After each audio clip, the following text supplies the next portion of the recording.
नमस्कार भाइयों बहनों। आज का जो वीडियो वो इस तरीके का है, उसका दूसरा पार्ट है ये।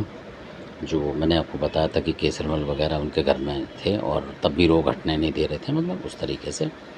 तो ये उसका दूसरा पार्ट है। तो वो जो हरियाणा के मैं बता रहा था आपको, जो शरीफ आदमी थे जिनके यहाँ कोई भी देवी देवता उस तरीके का नहीं था, तो उन्होंने फिर बाद में किसी से हल निकलवाया, पूछा, तो हल ये निकला उसका कि उन्होंने जो, क्योंकि हरियाणा के लोग परेशान कर रहे थे उनको ज़्यादा, तो उसी तरीके की चीज़ कर रहे थे और वो भी उसी तरीके के थे, मतलब बावरी आवरी उनके पास थे, तो वो फंस जा रहे थे बार बार।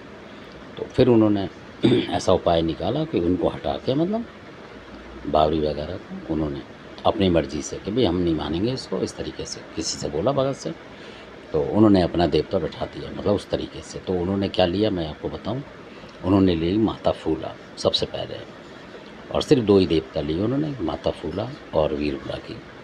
तो इस तरीके से, और बाकी पीर वगैरह उनके पास जो थे वो थे, तो उन्होंने ये ले लिया, ये सबल सिंह वगैरह ये हटवा दी उन्होंने, और केसरमल वगैरह कि माता फूला आप बैठो हमारे घर पर, हमारी रक्षा करो, हमें किसी सबल सिंह से, मतलब सबल सिंह से कोई हमें मतलब लेना नहीं है, क्योंकि हमारा तो घर पूरा ही बर्बाद हो गया उनका।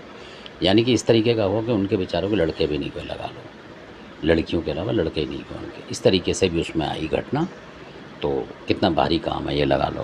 तो इस तरीके से हुआ था, काफ़ी मतलब कई साल के बाद उनको पता लगा था, क्योंकि शुरू में तो आदमी सोचता है कि भूत पितर परेशान कर रहे हैं, ये कर रहे हैं, वो कर रहे हैं, पर कर ये रहे थे उन्हें, मतलब इस तरीके से। यानी वंशी का उनका बढ़ने से, मतलब समझ लो नहीं बढ़ेगा वंश उस तरीके से, क्योंकि जब ऐसा काम हो गया तो फिर, क्योंकि उम्र हो जाती है एक, तो इस तरीके से तो नहीं हल मिलता है।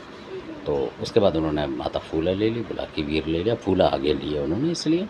तो अब वो खुश हैं, और कई लोग उनके जो दुश्मन थे, मतलब वो अपने आप ही उम्र के हिसाब से बीमार होकर निकल भी लिए हैं। तो मिले थे, वो बता रहे थे, कह रहे जी फूला माता लेने से मेरे घर में मतलब 4 चाँद लग गए, रौनक आ गई, और कोई भी मेरे पे हमला नहीं कर रहा, क्योंकि सब हरियाणा वालों को भी पता लग चुकी है जो थे मेरे दुश्मन, कि इनके यहाँ तो माता फूला है और हम करेंगे, तो अगर वो मतलब हमला कर गई गलती से तो फिर हमसे हटेगी भी नहीं, मुश्किल हो जाएगी। तो इसलिए कह रहा मेरे पे हो नहीं रहा, मैं आराम से जी रहा हूँ मस्त होकर। तो इस तरीके से बताएं। तो धन्यवाद, आपने वीडियो देखा, इसको अच्छा लगे सब्सक्राइब करें, शेयर करें, लाइक करें। धन्यवाद आपका। और व्हाट्सएप है इसी नंबर पे 87 वाले पे, आप कर सकते हैं, कभी भी व्हाट्सएप पे मैसेज डाल सकते हैं। धन्यवाद आपका।